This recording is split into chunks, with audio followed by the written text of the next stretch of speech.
Hi guys, क्या कर रहे हैं आप सब। मैं आपको दिखाना चाहता हूँ कि मैं कहाँ सोता हूँ और किस रूम में रहता हूँ। मेरा रूम बहुत ही छोटा है। आप सभी को मैं दिखाता हूँ। देखिए, यही मैं सोता हूँ। ये है मेरा बिस्तर। ये देखिए, ये छोटा सा है मेरा बिस्तर। उसके बाद ये देखिए, यहाँ पे मैंने कुछ लिखा है, think outside the box and smiley लगाया है। ये अच्छा लगता है रूम में। और ये थोड़े बहुत अच्छे लगने के लिए फ्लावर्स है। ये नेचुरल फ्लावर्स नहीं, ये फ्लावर हैं वो रेडीमेड फ्लावर है। और ये मेरी बुक है, थिंक एंड ग्रो रिच। ये बहुत अच्छी बुक है, मैंने इसे अभी पूरी पढ़ी नहीं है। और ये सब कुछ मोरे हैं। उसके बाद ये पेन है, यहाँ मैंने कूलर लगाया है। और ये है मेरा, ये मैंने एक जंपिंग का फंक्शन था, वहाँ पे जंपिंग वाला था, तो मैं उसमें तीन तीन राउंड का था वो। तो उसमें मैं ये तीनों राउंड में पहली बार में मैंने क्लियर कर दिया था। तो 5.5 फुट आका था। मैं एक बार में 4.5 था, फिर अगला बढ़ के आधा फीट 5 हुआ, फिर फाइनल था 5.5। तो वही 5.5 वाला में ये फर्स्ट प्राइज़ था। उसमें कम से कम 30-40 गाँव के लड़के आए थे, लेकिन उसमें अकेले ही मैं, मतलब ये मेरा प्राइज़ था उस समय का। और ये सब वायरिंग वायरिंग, ये सब जितना भी काम आपको दिख रहा है, सब मैंने अपने हाथों से किया है। ये पंखा लगा तो ये भी मैं अपने हाथों से ही किया था। और ये इसको मैंने अपने हाथ से ये भी लगाया है। अभी मिडिल क्लास हूँ, आप सभी के सपोर्ट की ज़रूरत है, तो मैं इसीलिए आप सभी को बता रहा हूँ कि सपोर्ट कीजिए अपने भाई को। आपका भाई आपके लिए कुछ नया करके लाएगा।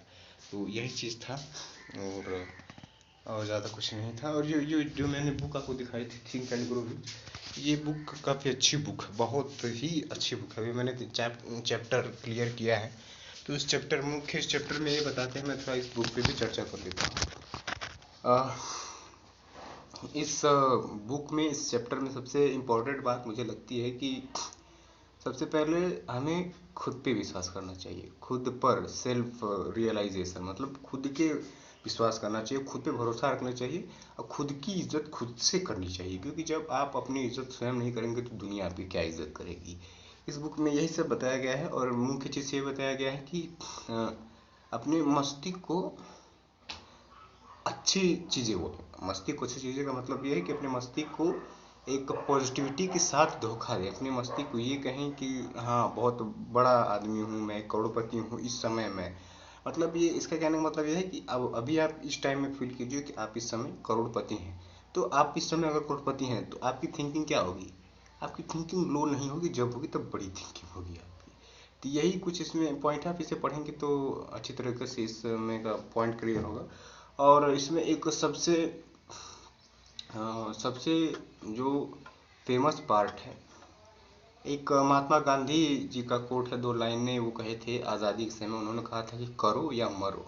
जब स्थिति आ गई थी, अंग्रेज़ों का अत्याचार जब बहुत ज़्यादा बढ़ गया था, तो सत्याग्रह से काम नहीं चला, तो बहुत सारी चीज़ें उन्होंने अपनाई। तो फिर उन्होंने कहा कि करो या मरो का नारा दिया कि अब करो या मरो। अब मतलब अब आग्रह से काम नहीं होगा, अब या तो तुम करो या फिर मरो। तो इसमें करो और मरो का डेफिनेशन एक उदाहरण से, ये जहाँ तक इसमें बताया जाता है, ये सच्ची घटना है।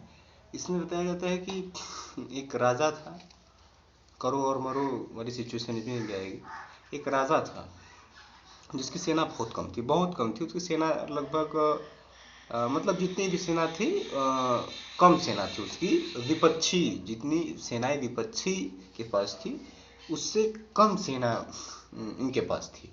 और कम से कम विपक्षी के पास 10 गुनी सेना थी। और एक नदी थी, उस नदी का एक पुल था। उस नदी पे, उस नदी को पुल के ये छोटी सी सेना जो जा रही थी उससे लड़ने, तो राजा ने कहा कि पहले तुम नदी से, क्योंकि वो विपक्षियों का इलाका था, वो दुश्मनों का इलाका था, जिनके पास इस सेना के मुकाबले 10 गुना सेना ज़्यादा थी। तो जो जो नदी का पुल था, अपनी सेना को इस तरफ ला के वो राजा क्या किया कि उस पुल को जला दिया।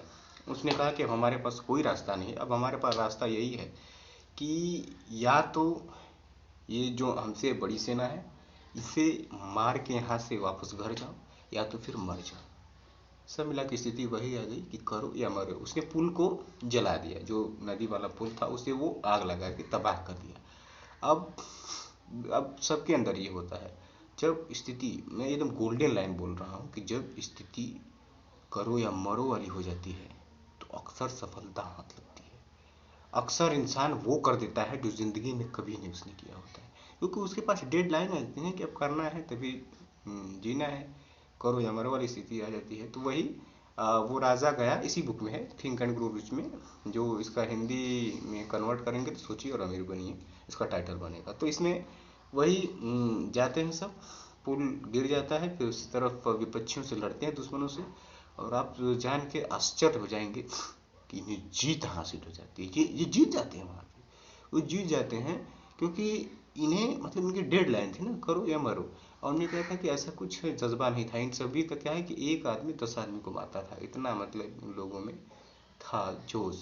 तो वही जब डेड लाइन नज़दीक आ जाती है तो अक्सर इंसान वो कर जाता है जो कभी वो सोचा भी नहीं होता है। इसीलिए कई मोटिवेशनल स्पीकर भी कहते हैं कि चाहिए ही चाहिए, मतलब किसी चीज़ को आप ठान लीजिए और उस पर आप ज़िद्दी हो जाइए कि चाहिए ही चाहिए, चाहिए ही चाहिए, चाहे इसके लिए कोई भी कीमत अदा करनी पड़े। तो वही चीज़ है कि जब आप ठान लेंगे कि चाहिए चाहिए तो वो चीज़ हो ही जाती है। और हमारे पास ऐसे एक दो नहीं बल्कि हज़ारों उदाहरण है जो इन चीज़ों को साबित कर दिए हैं कि चाहिए ही चाहिए, तो वो सब पाकर भी रहते हैं। और यही चीज़ है भैया, मैं आगे ऐसी ही इंफॉर्मेशन, ऐसे ही कुछ रोचक तथ्य के साथ मैं आप सभी के बीच आऊँगा। अभी ये मैंने अच्छी तरह अपने 100% नहीं दिया जिस तरह से मैं दे सकता हूँ, अभी मैंने अपना 100% नहीं दिया है। ये भी मैं नॉर्मली कर रहा हूँ, ऐसे ट्राई करने के लिए। अभी ये मतलब मैं कैसा कर रहा हूँ, ऐसे बहुत नॉर्मल कर रहा हूँ, बाकी मैं इससे बहुत बेटर करूँगा। आप मेरे साथ जुड़े रहिए, मैं आपको एक अच्छी चीज़ बना के आपको, आपके माइंड को ग्रोथ कराने के लिए मैं कुछ अच्छी ही चीज़ ला के दिखाऊँगा और आपका मनोरंजन भी करूँगा। अब मैं आपसे इजाज़त चाहता हूँ। जय हिंद, जय भारत।